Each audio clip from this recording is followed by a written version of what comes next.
Welcome to Gospel Tangents, the best source for Mormon history, science, and theology. I'm Rick Bennett.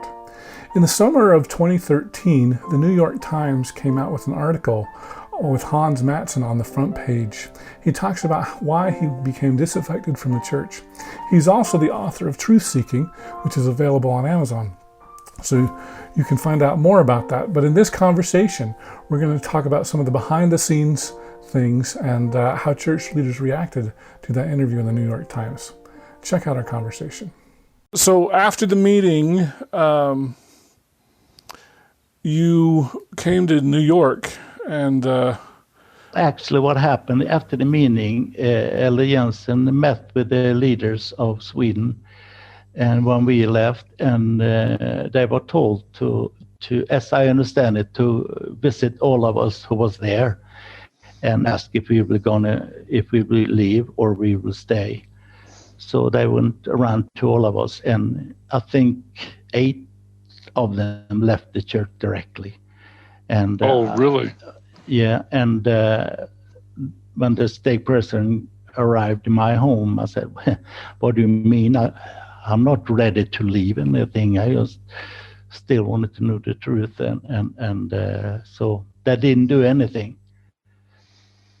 that time. So there were about 20 people in Sweden that the meeting was really for, and 8 of them left as a result of the meeting. Yeah. Okay. And today, I think all of them. No, I think there is 1 or 2 that still are kind of on the papers, so to speak. Okay. Yeah. But after that, they had New York Times had tried to contact me, and because they found out there is someone on a high position in the church, they have doubts. So they wanted to have an interview, but I declined that for 2 years. Oh. No, I don't, because my wife wasn't ready. I don't want to go out public without her support. Mm-hmm. So when she was ready... She was a convert as well, right? Yeah, she was. Yeah. Did you baptize her, if I remember right? Yeah, I did. Yeah. 1st of January, 1974. Wow. Yeah, wow. And anyway, so she was kind of fed up with me because I was listening to many podcasts, and she said, every night when I go to sleep, I can always hear John DeLean's voice all over. I think you are married to him instead of me. So she was a little upset about that. But we had a lot of conversation anyway. But she also, she told me once, I was home. I didn't go to the church that Sunday, but she did. And because, she felt good in the church. But during the sacrament meeting, she heard a very clear voice from inside of her. Birgitta, as her name is Birgitta, why are you sitting here? You should be with your husband. And she felt so strongly, so she just stood up during sacrament and went home and said, Hans, I have to tell you, I had a real experience that I was told to be with you. And I'm ready to support you and to be with your side. And when that was clear for me, of course, she started to read a lot also and find out by herself. Then I said, well, we're ready. If New York Times call, we are going there. So that's how it went. So New York Times was also exciting. And there must be 2013 when they had an interview with us, yes. And, that on the front page. The New York Times. Yeah. And I was a little scared, But we also were prepared that it could be a different kind of a response on that article. Mm-hmm. Mm. and most of them were very kind and supportive. And so the New York Times actually flew you to New York and said, "Will you sit down with us?" No, they didn't pay anything. I went there. Oh, yeah. You just went on your own. Yeah, Birgitta and I went there, and of course we stayed with Travis. Okay. And it was nice. And then. So Travis had some sort of a contact at the New York Times? Yes. Okay. And I can't remember why, but I think they met on some kind of conference for religious people and things, and they had a contact from there. Okay. So, and of course, that's also when John DeLynn did his first interview with Birgitta and me for 4.5 hours, I think. Yeah, John likes to have long interviews, doesn't he? Yeah. You have to keep up. No, you don't. Don't do that. Just go your way. 15 minutes. Yeah. So, all right. So how did your life change as a result of the New York Times interview? Well, we were more public, of course, and what we did find out was that our own children really, well, we talked to them before if that was all right with them if we go public, and we have that support. And through that article and John DeLynn's interview, they said, now we can understand you much more. You know, as a family, you talk to your kids when you have dinners. You can't sit there for hours. You sit there 15 minutes and I read something about that, and they're on the way, and I'm on the way. So what this did was that they can have, in one moment, they can have the whole story, so to speak. And they called us and said, Mom and Dad, we're happy about it, and we understand much more and much better now why you are struggling and why you are doing what you're doing. So that was a nice thing. And of course, Birgitta was employed by the church at the store, where they sell books, distribution center, and right. And she was called up by her boss, and I wonder, what are you doing? And it was kind of a exciting moment. And people in Sweden wonder, and they called us, and she was not supposed to come back to her work, to her job. So we were also on the way to move to Spain the same year. So we were on the way to leave anyway. So she basically got fired because of that interview, would you say? Yeah. But wow. They said you can have what they call a green leave, garden leave, sorry. So that they paid her anyway during the time before we left. So that handled it very nice, actually. But they didn't want us to be in contact with any members. And of course, Birgitta and I was called to stake president for interviews twice. And second time I took Birgitta with me, and they were going to excommunicate. Thank you. That's exactly what I tried to say. And they said, we let you know. And after 2 weeks, I had a phone call, and I said, we don't do anything. So they wanted to excommunicate both you and her, or? Yeah. Okay. But they said, we don't do anything. And that happened twice, really. And I think in my mind, I think they have to do that because we have the second anointing. So I don't think they do anything if you have that. Oh, really? But this is I don't know, but this is the only way I can figure it out. Well, I know that's a really touchy subject, and I don't want to go too deep into that. But I will say this, it is interesting with the fundamentalists. There's been a lot of people that believe that polygamy was an internal principle that had their second anointing, and then later got excommunicated, and started the FLDS church and things like that. And they're under the impression that, well, it doesn't the excommunication doesn't matter because I had my second anointing. So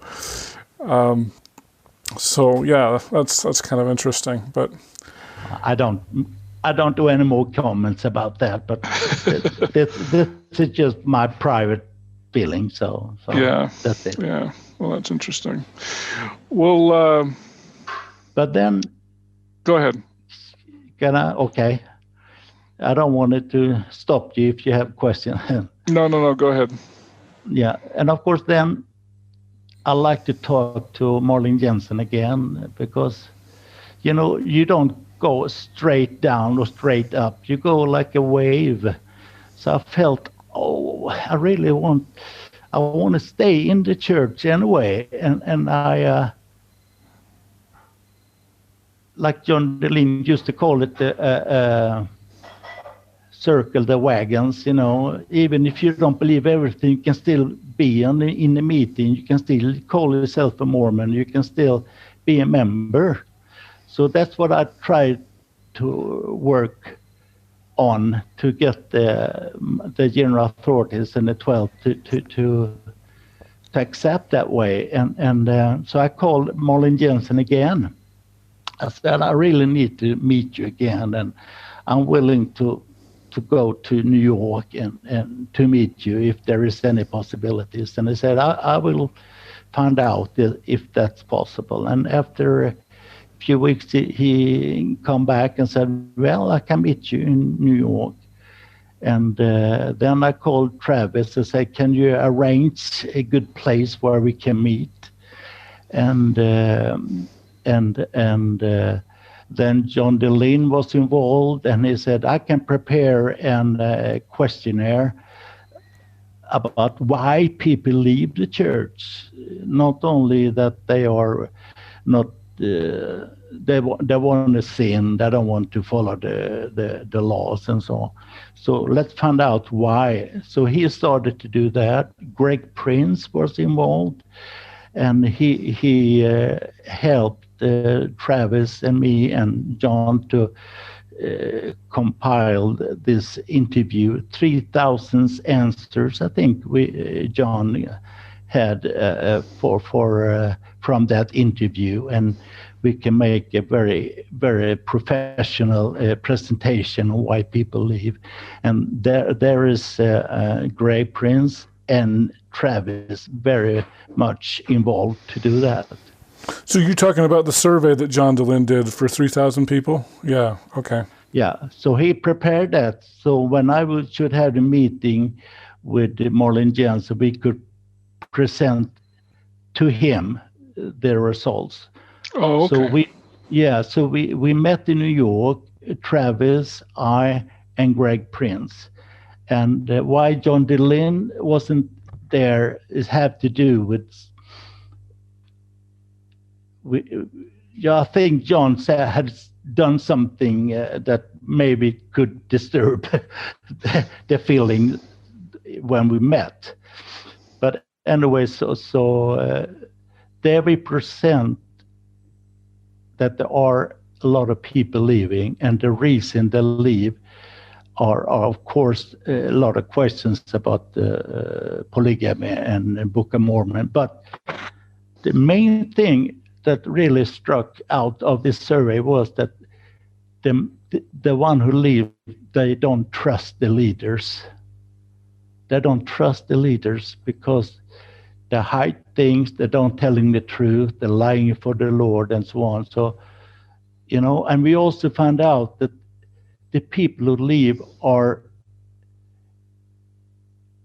good people. They've been on a mission, they've been in the temple, they have good families, and they had good education.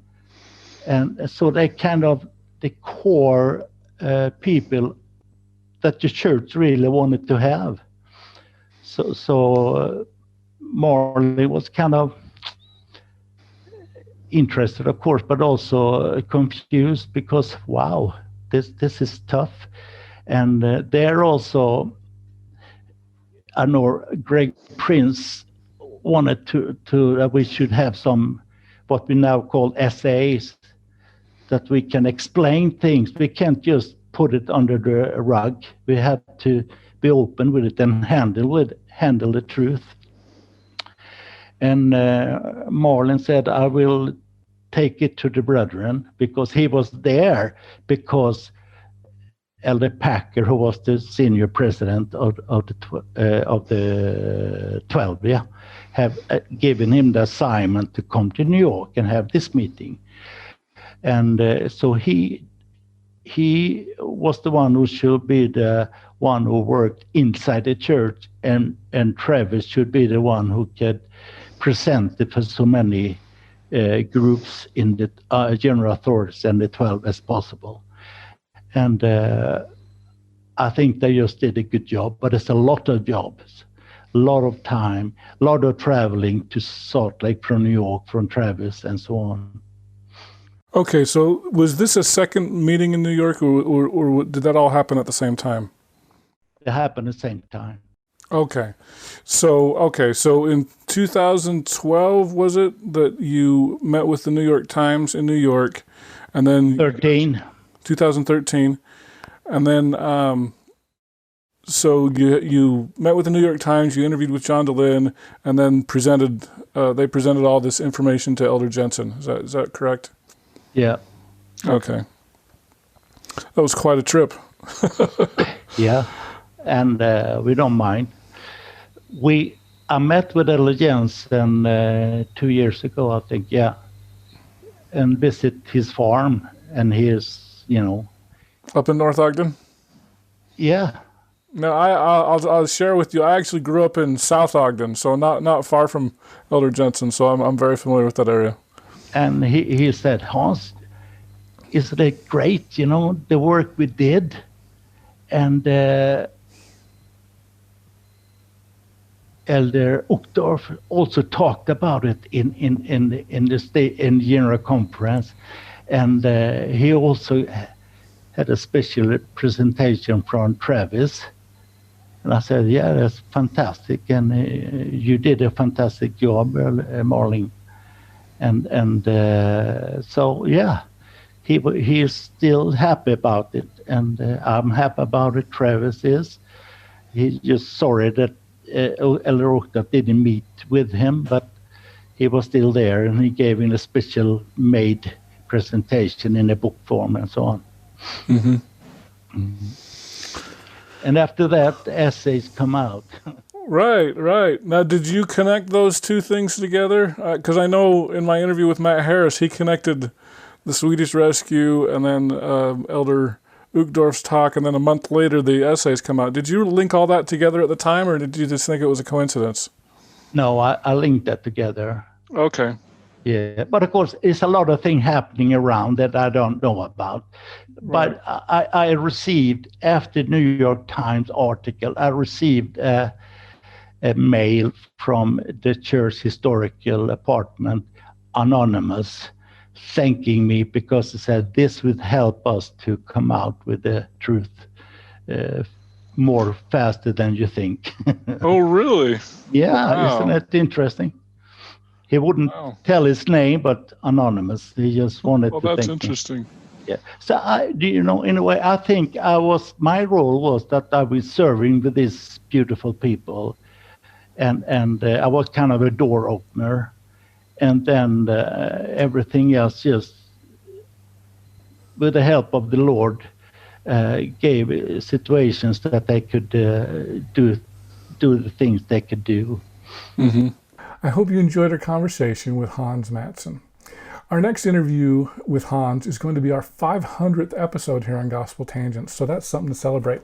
But it's only going to be available to newsletter subscribers. In our next conversation, I'll ask Hans if the gospel topics had come sooner, would that have affected how he felt about church history? I was definitely surprised by his answer. That if those papers come out that early, maybe I will left earlier. Oh, really? Yeah, because they would tell me that they have not been honest for so many years, and they have hidden things that they now publish.